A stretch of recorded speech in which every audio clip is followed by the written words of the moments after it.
দুপুরের মধ্যে ৬০ কিলোমিটার বেগে ঝড়ের আশঙ্কা, ৬ অঞ্চলে সতর্ক সংকেত। দেশের ৬ অঞ্চলের উপর দিয়ে সর্বোচ্চ ৬০ কিলোমিটার বেগে ঝড় সহ বজ্রবৃষ্টি হতে পারে বলে আশঙ্কা করেছে আবহাওয়া অফিস।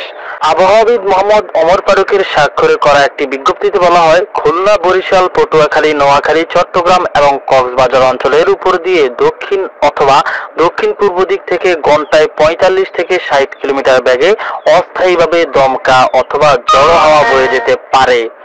সেই সঙ্গে বৃষ্টি অথবা বজ্রবৃষ্টি হতে পারে। তাই এসব এলাকার নদীবন্দরগুলোকে ১ নম্বর সতর্ক সংকেত দেখাতে বলা হয়েছে।